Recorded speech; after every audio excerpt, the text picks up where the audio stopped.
Okay, hello Record family. Lovely to see you on this Thursday afternoon. Thank you so much for joining us.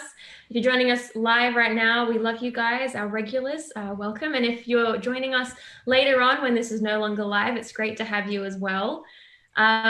Yes, today we have a very, very special guest joining us. We've had a lot of special guests recently, which is very exciting. And it's a privilege to have here today Dr. Timothy Standish from the Geoscience Research Institute in Loma Linda University. Is that correct, Tim? Well, it's in Loma Linda, California. It is on the Loma Linda campus, and we do teach courses and things for Loma Linda University. However, we are an institute separate from the university. Great. Okay. Well, yeah, thank you again for joining us. Tim, do you mind just introducing yourself and a little bit about what you do at the Geoscience Research Institute? Sure. Well, I'm actually a biologist, which doesn't sound very much like geology, which is really what got things started for the Geoscience Research Institute. In my defense, I did do a master's degree working on brachiopods, which are very important fossils, and that was the reason I was interested in them. So I do know a little bit about paleontology, at least. And what do I do at the Geoscience Research Institute? Frankly, I wake up every morning and ask myself exactly the same question. There are so many things that go on in our institute, and it seems like all of us are doing about 15 things at any given moment. So I'm very interested in doing things like surveying research. I also work with graduate students on various projects. Loma Linda University obviously is primarily a graduate university. So there's the medical school, dental school, all of that sort of biomedical side of things. But also we have a PhD geology program and biology and many other programs along those sort of lines, more in the pure sciences. So yeah, any morning I could wake up and I could be spending time with students one day, and something that I'm interested in as well is making films. So I've been involved in making a number of films, sometimes sponsored through the institute that I work for, sometimes working with people from different areas, people of other faiths, and so on. There you go. It's live. Anything can happen. Thankfully, that was plastic. Yes. So anyway, there's just so much that is going on at any moment. If you want to know what I was just doing before I was talking to you, it was filling out a very, very complicated report. Wow. Yes, trying to figure out how the money got spent. Yes. Yeah, it's funny. People give you money to do projects, and then they want to know how you spent it. You'd think they'd just say, thank you for doing that project. Yes, that was brilliant. Keep the change. Yeah. Everybody's favorite pastime. And Tim, you're from down under. You've got roots. That's right. Yes, I was born there in Sydney. My mother lives just up the street from where I think you are, in Turramurra. Yep. And so it's all very familiar territory. My grandparents lived in Wahroonga and worked at the Sydney Sand. Good Adventist. That's right. I went to Wahroonga Adventist primary school. Oh, so did I. That makes two of us. There we go. Alumni, I'm surrounded. Strangely enough, I understand that to try to decontaminate it, they've knocked it down. But who would have thought? They should have been putting a blue plaque on there. Anyway, not necessarily for me, but there has to be somebody of importance who went to school in that building. Anyway, my mother taught in that building also. Wow. So back in Sydney. That's right, back in the day. But my parents were missionaries. I actually left Australia when I was 4 years old. So then we came back for a period of time as well. That's how I got to go to Wahroonga. But most of my childhood was spent in the in the Far East, in Malaysia and Thailand. I went to high school mostly in Singapore, and we also lived in Britain for a while. So just because I think it might be linked, Tim, I wonder if any of that sort of upbringing is where your love of biology came from.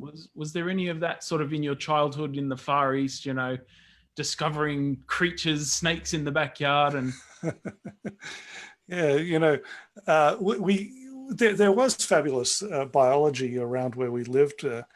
Our house was famous for the prevalence of cobras there. And amazingly enough, they used to come up through the sewer system, up through the toilet. You looked before you sat, let me say. wow. But the best one, the best story from that house actually came from another Australian family who lived in it before us, the Hammonds. I remember I've heard a Dr. Hammond cobra story. It sounds very similar to yeah, that's right. Did he tell you the one about when he went to the one bathroom and shot the snake? He shot everything, by the way. And oh yeah, he shot the night guard once by accident, thought he was a communist. But anyway, what happened was that he went into one bathroom, shot the cobra in there and threw it over the fence and into the rambutan plantation over there. And his wife got after him. She said, "I thought I told you to go and kill the snake in the bathroom." There were two bathrooms, and there was one in each one. Oh my God. Man. Anyway, yeah. And there were lots of other things. It wasn't just snakes. Although the snakes were kind of fun. I'm not sure that it was just that, though. My father was a doctor, and so we used to talk about various things. He tried to interest me in medicine, but you know, sometimes missionaries don't make the wisest decisions. And I think that the decision to put our school next door to the morgue was probably not the right decision. It kind of put me off medicine, frankly. I just never developed a love of corpses. And so, yeah, but it wasn't just that. Where we lived, there were people who practiced a number of different faiths. Obviously, Malaysia is a Muslim country, and so there was a significant population that practiced Islam. But there was also quite a large Chinese population there who primarily practiced a kind of form of Buddhism, Taoism, and about 20% of the population was Indian, mostly Tamils. So there was a large Hindu population as well, which meant, by the way, that we got to practice almost every holiday you could imagine. It wasn't just Christmas, it was Chinese New Year, it was all these others, and the food was unbelievable, unbelievably good. Yes, it ruined me for life with that. But the thing, I think that from quite an early age, I did notice that people saw the world differently. And also that people saw other people quite profound in very different terms. I was 4 years old when we moved there, and I believe I was still 4 when there was an outbreak of violence. And I remember one of our church members was stoned to death there in the street. We went past there essentially every day, that spot, and they poured the petrol out of his motorbike. They knocked him off on top of him and lit him on fire. So it left this big scorch mark in the middle of the road. So over and over again, going past there and seeing that scorch mark. In fact, not a couple of years ago, I happened to be there drove down that road, and thankfully it's been obviously long ago repaved and everything. But having that feeling, that feeling of, whoa, does anybody else remember him? And understanding that how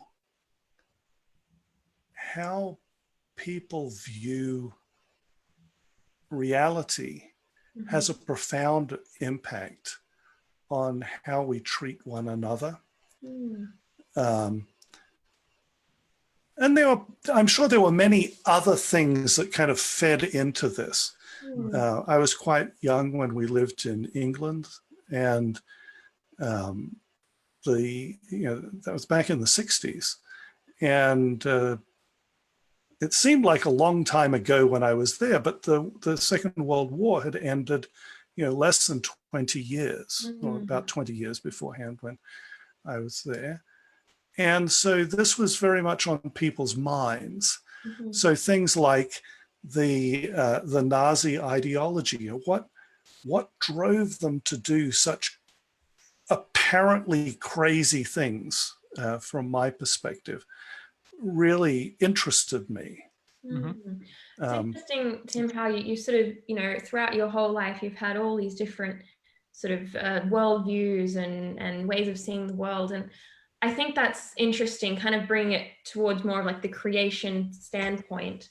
Obviously, you work for a Christian Science institution, an Adventist. Yes, well, we usually don't say Christian Science because that can confuse people. But we are scientists. We're very happy with our Christianity, yes. Okay. Yes, I would say that's probably a fairly uncommon experience for most people in the science field. I have some friends myself. I know a few people in, the sciences, and I think the topic of evolution and these different worldviews come up, and they're very prevalent. How do you approach that in your line of work, and sort of interact even with other laboratories or this sort of thing? What's your approach? Yeah, well, obviously, when we're doing things like just our regular research type of stuff, we're not out there sort of trying to get scientific papers published, with a sort of little thing at the end, like, praise God for creating the turtles or something. That's not the way it works. At the same time, I can tell you that from my experience, it's very hard and probably unrealistic to try to have a one-size-fits-all approach to discussing these things with colleagues and with other people.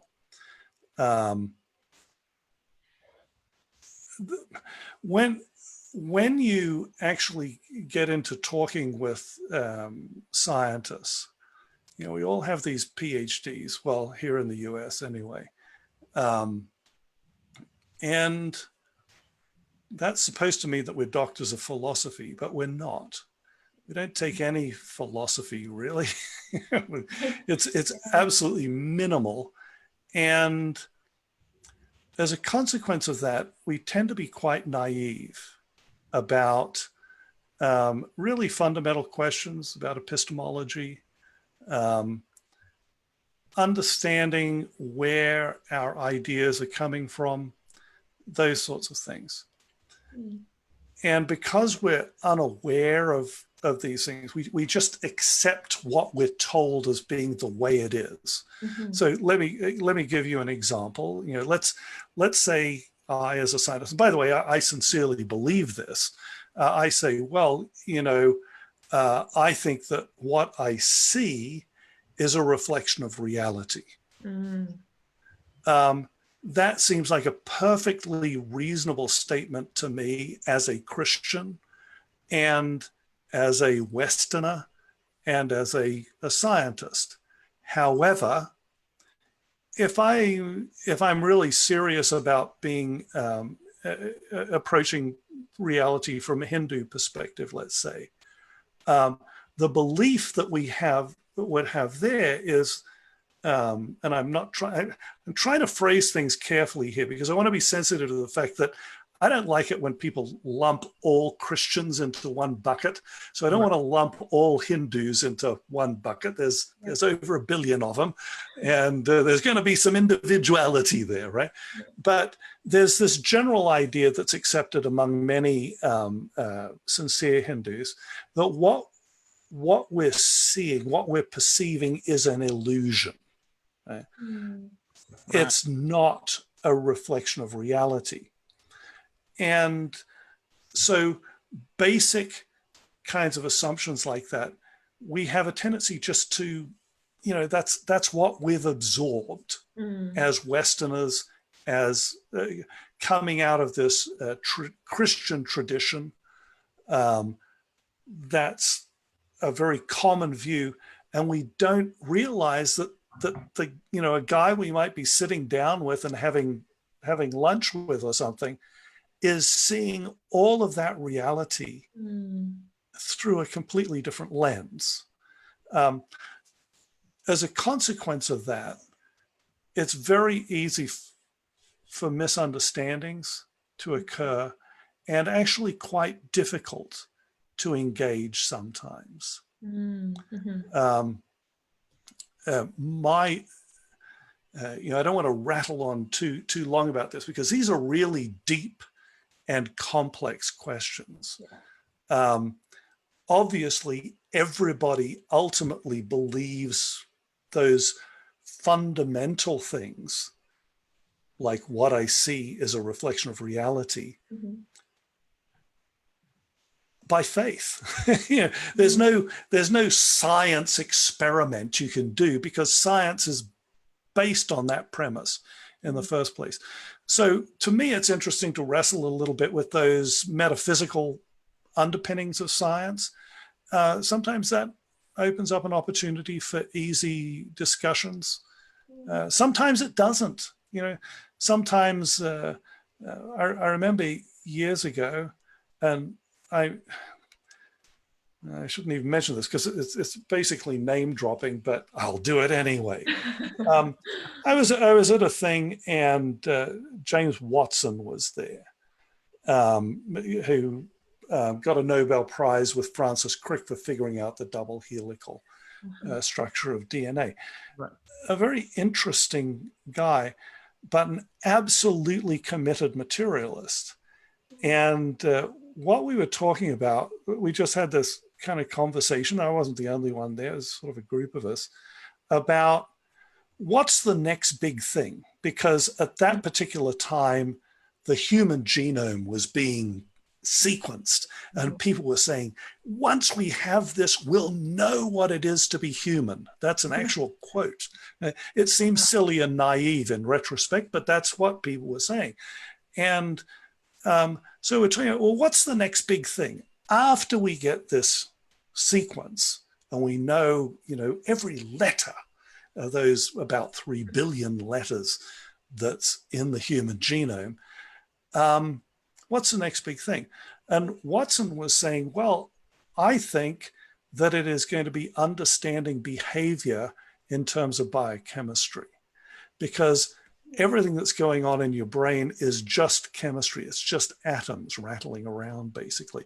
This very materialistic, very reductionistic kind of approach to things. And I didn't offer him a religious tract at that particular moment. But we had an interesting discussion. I took the opportunity to be enlightened a little bit, frankly, myself, about how he actually viewed things. So my particular approach is not necessarily to get into a debate with everybody I meet about everything. You have to respect what other people believe and figure out where they're coming from before you start whacking them over the head. At the same time, you know what? I don't think that it's necessary to hide what we believe either. Be genuine, be real. Open about what we believe, but also open about having conversations with those who don't believe the same thing as us. And Exactly. learning from when I was in graduate school, probably the closest relationship I had was with the professor there of evolutionary biology. Frankly, I went to, one of my big motivations for doing the particular PhD program that I did was to figure out for myself whether what I believed was really a viable thing or not. So I was very interested in hearing the best arguments and so on. And we had some very wonderful, very deep conversations about things. One day he said to me, what religion are you anyway? Frankly, I wasn't entirely certain myself at that particular moment, but I said, well, I'm a Seventh-day Adventist. And he said, oh, I used to date a Seventh-day Adventist. Oh, wow. You've got to visualize this guy. He's like a stereotype of a vertebrate paleontologist, which means that he had a beard that came down to his belly button and hair that came down a little lower than that. And he rode a Harley and everything. He was great. Very, very nice fellow. Very nice fellow. And so, yeah, it kind of, and then he looked at me and he said, I think she was a little backslidden at the time. And he was so proud that he knew that little bit of, jargon. we had fabulous conversations. He didn't hide what he believed. And probably the thing that kept it going and kept it valuable, I hope for both of us, was that both of us acknowledged that there were tensions with what we believed. Tensions between the way it seemed reasonable to interpret data or observations versus,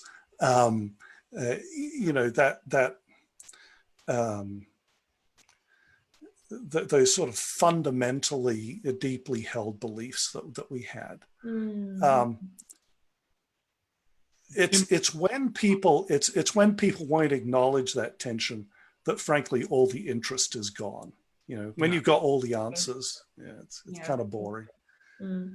If I can by the way, I meet that person who has all the answers every time I speak in a church. And I can't tell you how boring it is. Oh, I shouldn't have said that out loud, should I? No, that's all right. Who's watching this again? You've sort of talked about the worldview level, the meta level of what sort of happens, and how the Geoscience Research Institute is engaging with some of those ideas. Sorry about the name mangling there. It's very common. We should have given it a simple name, shouldn't we? Geoscience Research. I'd call it Judith myself, but anyway. Is there an acronym? Because all Adventist things have acronyms. That's the GRI. GRI. It should, but it needs to spell something cool, and it doesn't. So, but what about sort of like, how do you go about, what's the practice, I guess, in a smaller level? What sort of things are you trying to discover, research, do? And does it come back to, you said you were searching for answers in questions in your faith in that earlier. Is that what this is all about? To help Christians find evidence to explain some of their beliefs, or to give them, I guess, an internal, at least it might not be evidence to win arguments, but it might be evidence to give them a certainty for the hope that they have, or the things that they believe, a bedrock, a foundation. Can you get into the nitty-gritty of how you actually do some of that in the day-to-day work? Sure. One thing that I do need to stress is we're not in the business of trying to prove the Bible true. Right. And that's because that idea is very philosophically weird. The bottom line is, for us as Christians, the Bible is true. Okay, so something that is true cannot be like you can't prove it true, especially with a process like science, which is tentative in and of it, in and of itself. And in your lifetime, you've seen things that you thought were absolutely true. All of a sudden, it turns out they're not.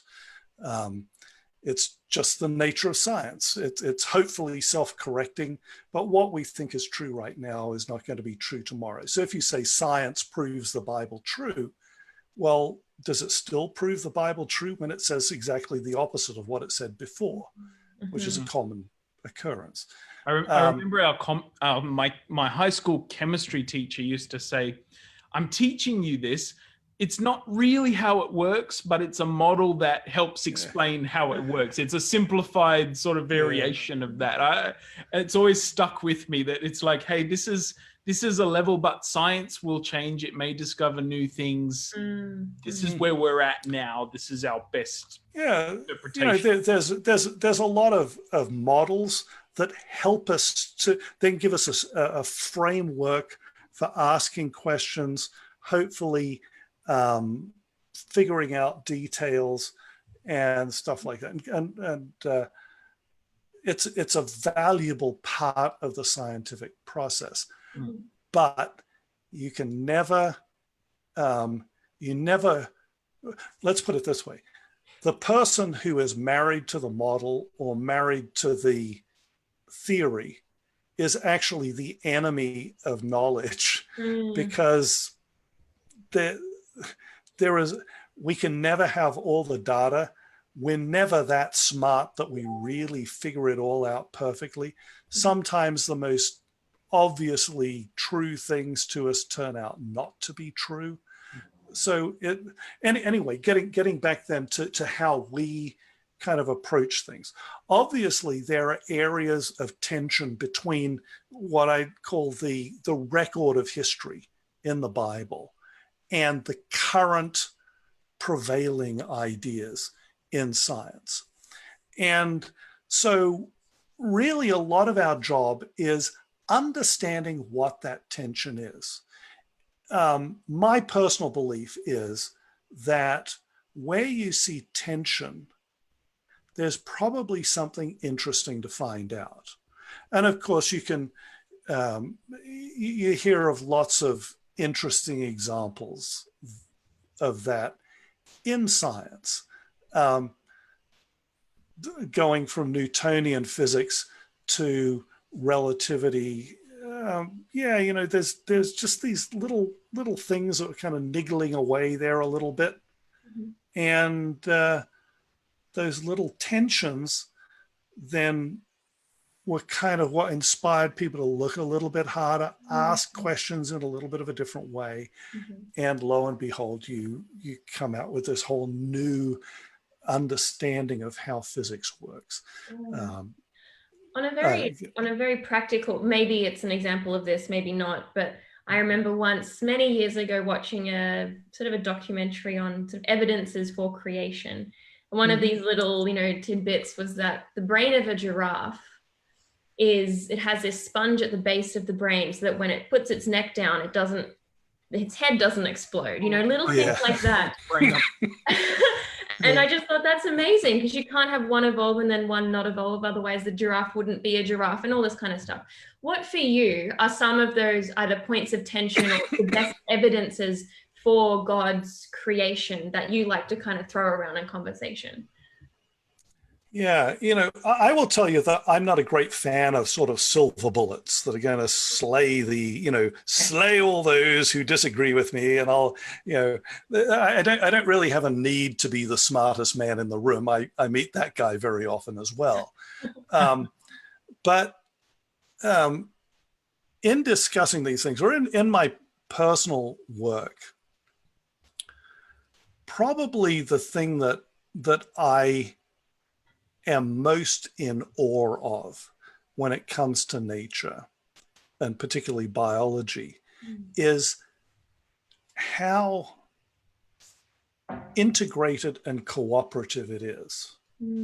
So an example of this that is really my favorite is the nitrogen cycle.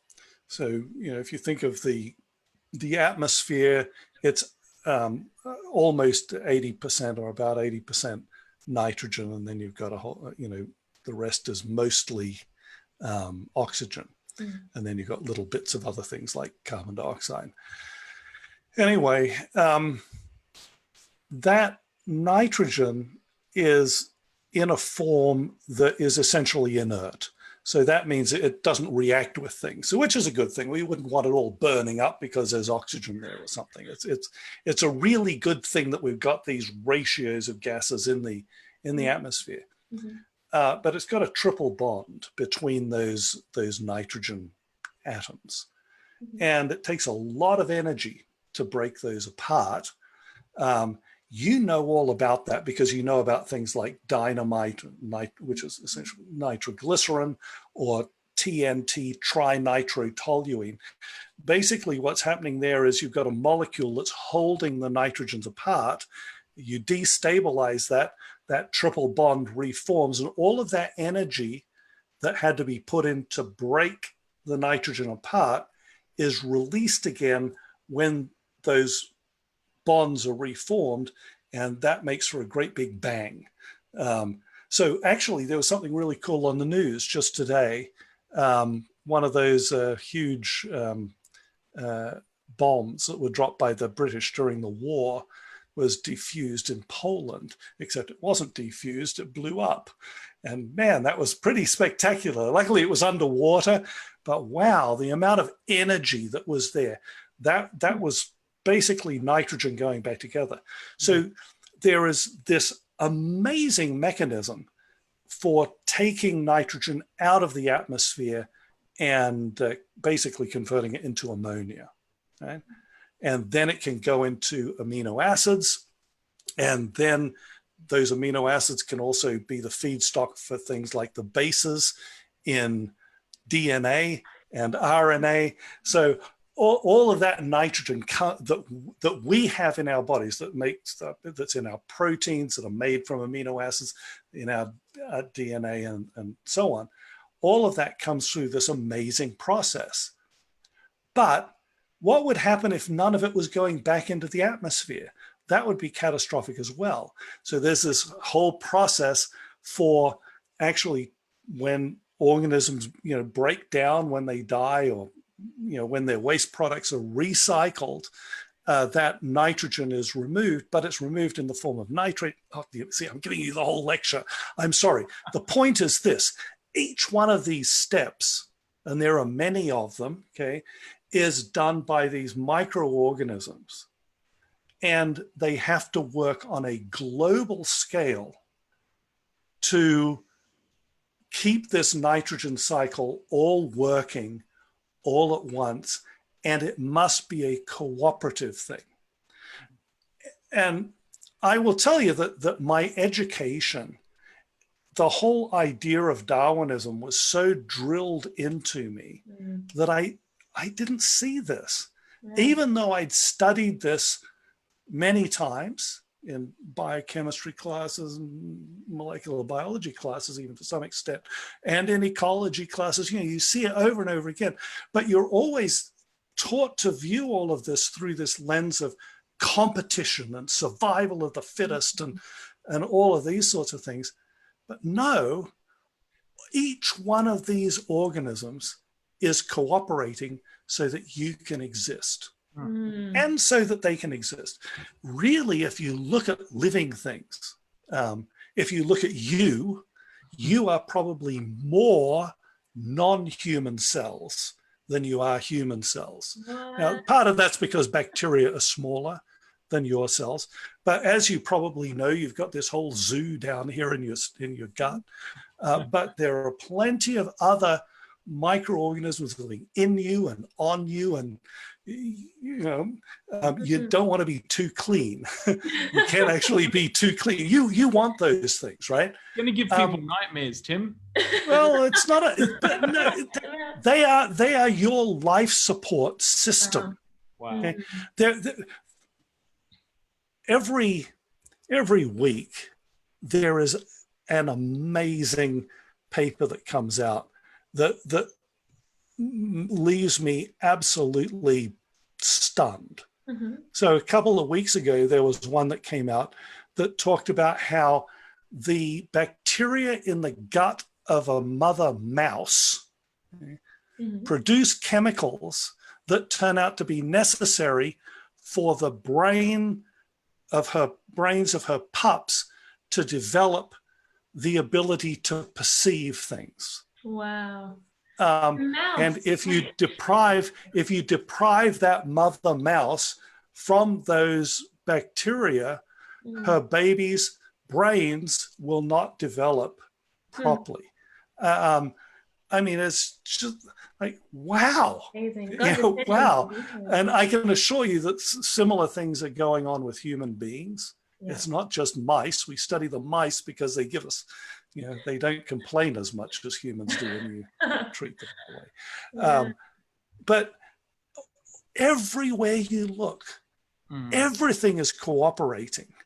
What we notice is where that cooperation breaks down. Mm-hmm.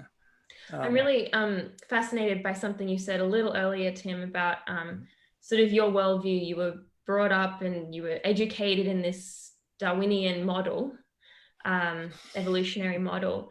And that's interesting because I think the human mind is incredibly susceptible to the way we were raised. I think that's a biblical concept. And, confirmation bias means we look for evidence that confirms our existing beliefs, all of that stuff. Yes. But we have a question here from Marika, and she says, can one say that the contentions and issues, I assume, between, worldviews, are coming from an unclear understanding of the biblical account of history and creation? So, is the solution just to educate people more about the creation story, or is that not the answer to this? Is that irrelevant? I think that's part of the answer. But just marching out into the street and grabbing the first person and, I don't know, reading Genesis 1 to them isn't going to be particularly helpful. No. There are actually multiple sources that talk about how the most effective way, if you want to witness to somebody, is to live a Christ-like life yourself. Which I think most of us who've given that a go have found isn't all that easy. Turns out that Jesus was much better than me. But letting people see that this particular set of beliefs is making a difference in your life, and it's a positive one. Having said that, it's also worth actually taking the time to understand other people's arguments, why they're going in that particular direction. And so when it comes, it's interesting to me to see patterns in these arguments. Mm-hmm. A very common pattern that I see when I talk about design in nature, which I think most reasonable people agree appears to be there. Even raving evolutionists like Richard Dawkins, who I would love to have dinner with sometime. That'd be great. He says in the Blind Watchmaker, which was a pivotal book in my reading, by the way, he says, basically that, living things look like they're designed for a purpose, but his belief is that it's an illusion. Well, why would you believe that? What would be your motivation for doing that? And surprisingly for me, a lot of people, and you see this in the writings of Charles Darwin himself, particularly in his autobiography, a lot of people don't want to believe in Christianity because they believe that it teaches things that, from my perspective, are unbiblical. So there are actually theological issues here that people are having, even though they want to pretend, oh no, I'm being really scientific and logical and all the rest of it. What they're actually afraid of are things like, man, if I believe in God, I won't be able to do whatever I please. I'll somehow or other be responsible to God, and who wants to give up sex, drugs, and rock and roll anyway? And a surprising number of people are terrified of the idea of an eternal burning hell, burning in hell forever. They don't like the idea of a God who is going to condemn them to that. And as a consequence of that, even though it's completely illogical, but anyone who's observed a political campaign sees politicians exploiting this weakness that humans have, which is when we are taught to fear something, our logic circuits seem to break down. And so denying that God exists because you don't like the way God is doesn't make any kind of logical sense. But people some people really don't want God to exist, because if he does exist, then they fear that they've got eternity to burn in hell. So, if you want to go out and talk with people, you need to figure out what it is that's holding them back. If it's that, you'd better have actually read your Bible and actually understand what it teaches about hell, the nature of man, dualism, these sorts of things. Otherwise, you are going to come up with what you think are the most elegant and incontrovertible arguments, but you will not get people to change their position. Tim, by the way, there's a editorial coming out about hell at the end of October, which I've just polished off. So that's all right. Good. Yeah. I've had to go at that. Can't say enough about hell. Apparently not. But, there's sort of two parts to my question. I'd like to move us to sort of Creation Sabbath, which is coming up. Yes, October 24 this year. Week. Let's talk about sort of the why of that. Second part of my question is sort of Creation Sabbath seems to be an emphasis for Adventists. So I want to understand sort of what Creation Sabbath is about and why we need it, why you think it's important, and where it's coming from. The other part of my question would be, we've talked a lot about interacting with people outside of our faith or outside of our worldview. Do you see GRI as being more there for people in the church, or there for people outside the church, or is it a 50-50 sort of balance? So maybe you can answer that one first, and then lead into what Creation Sabbath is for those in the church. Yeah, I would say that we're here to serve the world. Yep. I'm a Christian, and I look at what the Bible calls on Christians to do. So if I go to the book of Revelation, I look at Revelation 14, there are these three angels' messages there. You look at the first angel's message, that's the everlasting gospel. Frankly, that's the one that confuses me the least, because I'm a simple man and I'm not a theologian. So the other stuff, hey, you know what? People have various theories about them. But the first angel's message basically says, hey, you've got a message to send, and it's that the hour of God's judgment has come, which is pretty important, worth knowing about. And so what should the world do? I mean, telling somebody that judgment is coming is pretty useless, but thankfully they're in this gospel, which is good news, by the way. There's the appropriate action is to worship God, to worship him who made heaven and earth, the sea and the fountains of waters. So this business of creation is absolutely central to the message that not just Seventh-day Adventists, by the way. I don't believe that it's just Seventh-day Adventists. It is all Bible-believing Christians are called to preach that everlasting gospel to all the world. That's why I regularly speak in churches of other denominations and work with people of various faiths. And I have no shame about doing that. But of course, we seek to serve our own church as well. People want answers. And I will tell you that one of the things that we really want is for Seventh-day Adventist schools to prepare students so that they can make an informed choice between Christianity, the worship of the Creator, which is what the Bible teaches consistently.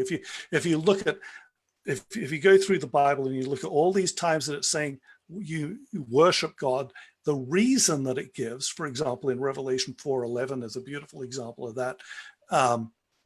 The reason that's consistently given, Old Testament, New Testament, is because he created all things. So anyway, that's kind of getting away from your general question. In service to the church, that's what we seek to do. We seek to equip pastors so that they are not naive about the issues that are there, and so to help with that, to also help our leaders. They're having to make very difficult decisions sometimes about things that actually relate to our beliefs. And so what we bring to the table is an informed understanding of what science is saying, the strengths and weaknesses of different arguments, both for our position and against. So there we're kind of trying, hopefully helping to balance things out a little bit sometimes. So we do a lot of different things. Now let's get to the first part of your question, which is Creation Sabbath. Creation Sabbath is basically an opportunity to do what you sometimes see the military doing. In the U.S. military, particularly things like the Air Force, if they have a crash, like one of their airplanes crashes, they will sometimes stand down the entire Air Force for a few days to figure out what went wrong. What happened there? What caused that? How can that cause be eliminated or something? How can we address this? And it's a really important thing for an organization to do that sometimes. Just take a step back, stop doing everything, and make sure we understand this one thing that is of vital importance, that is life and death kind of importance. And that's, from my perspective, what Creation Sabbath is really about. It's an opportunity for us to step back and take a deep breath. Not necessarily, in fact, I plead with people to stop arguing, because there are many people who just want to argue about this stuff all the time. They want to prove that they're right. They want to have debates that show that they're right, and they want to do it on Creation Sabbath. But no, the Sabbath God gave to man as a day of rest and to remember that he created all things. Frankly, I cannot think of a time where that is of greater value than right this instant. Look around at what's going on in the world. in two ways. One, there are these social issues that are coming up, so sensitive that I almost dare not mention them because somebody is going to be offended. Yeah. But the bottom line is probably the most elegant words that are in any political document are in the United States Declaration of Independence. Now, we hold these truths to be self-evident, that all men are created equal, endowed by their creator with certain unalienable rights. And among these are life, liberty, and the pursuit of happiness. I should mention I have a PhD in biology and public policy, so I'm kind of interested in that side of things as well. But, you know, without that understanding, that equality, that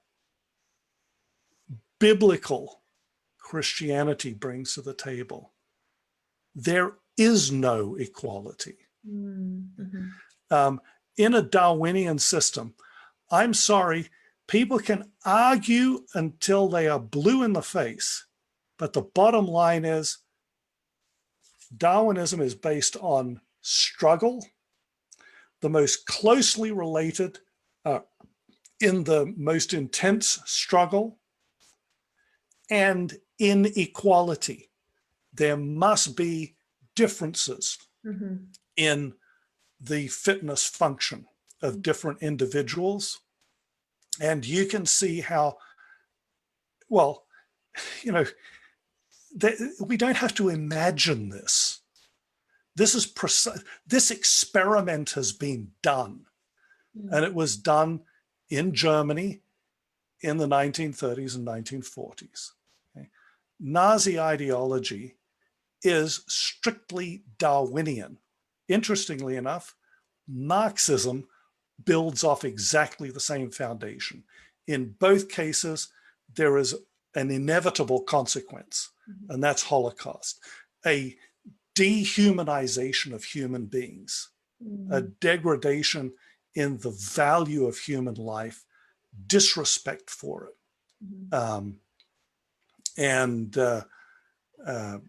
So, wow, you know, this is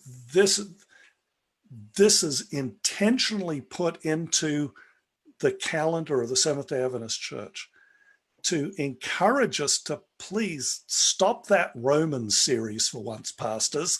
You know, please stop the Romans series, which, by the way, happens to have all kinds of stuff about the creation in it, in the book of Romans.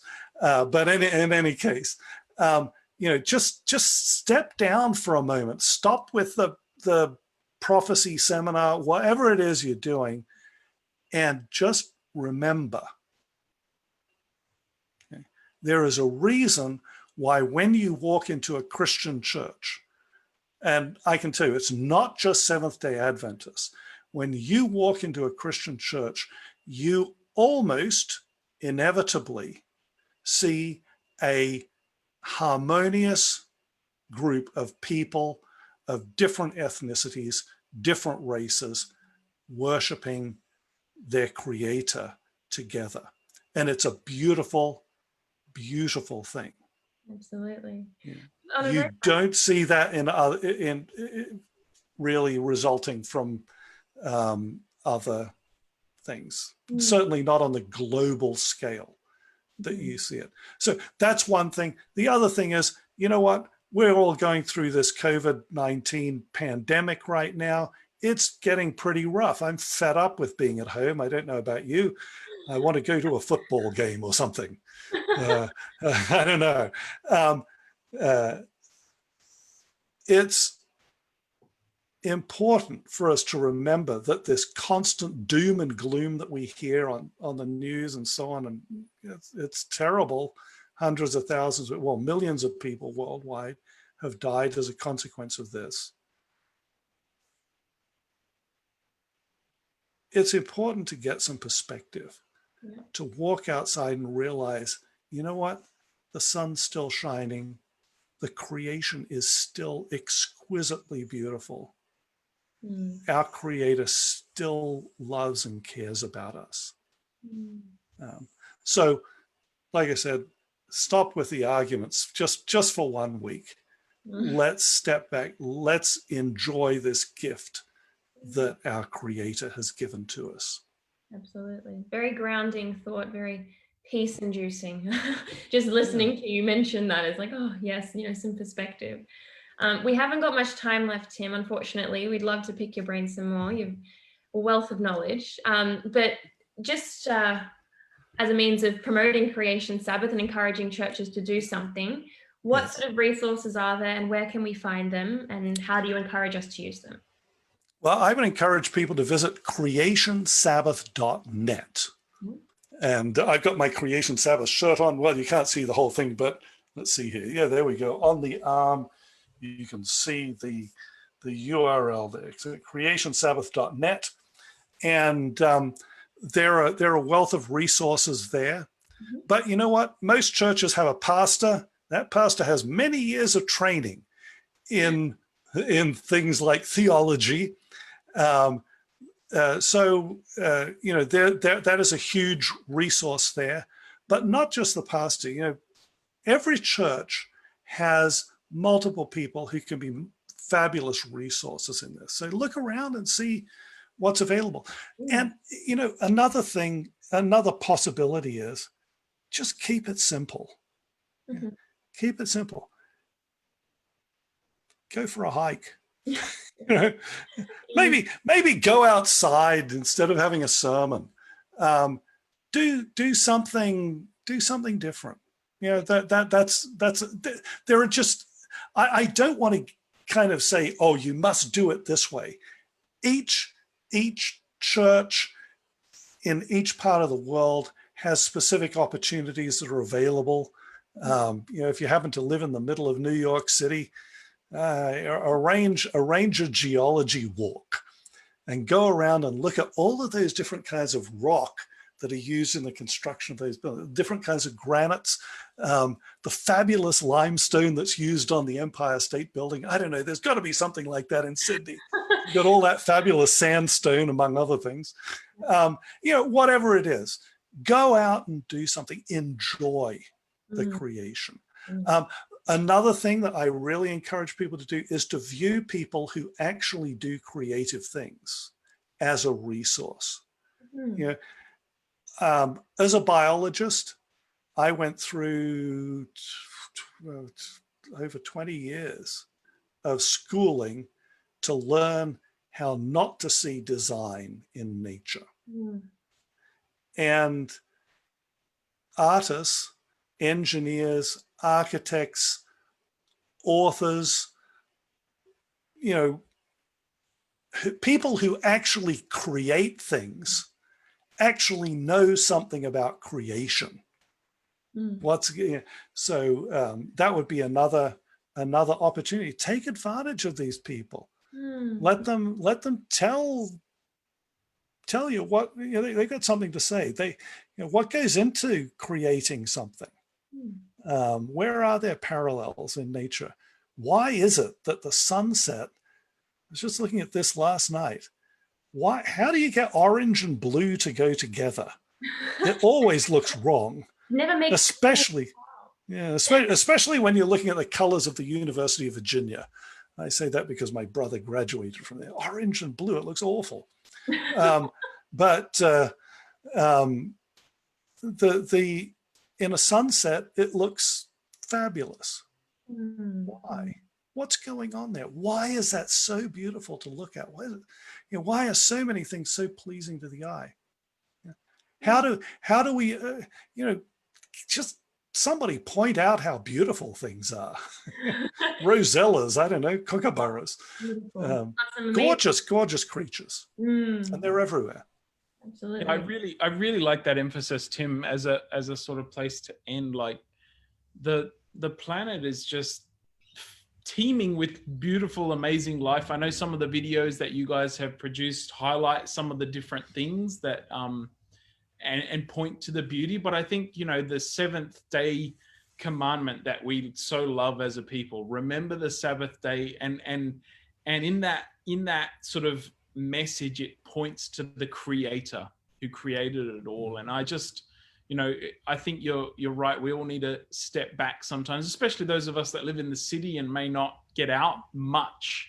Step back, take a breath, and just enjoy the beauty of God's creation and the gift that He's given us on this planet. I think, it's worth remembering. Yeah. And it's I don't know, it just feeds your soul.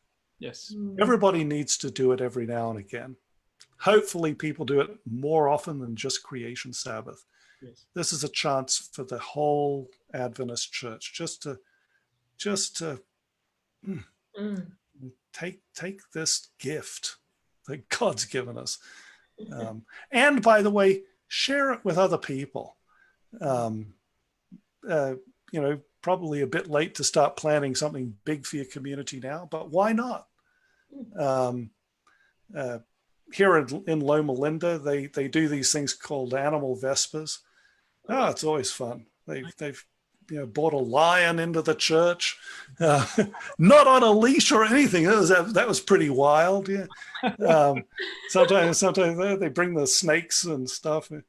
Don't know how they get away with that, because the health and safety people got kind of upset when he took we have a whole snake lab, and they don't like us taking this beautiful king cobra and taking it out for a run on the grass is not something they like.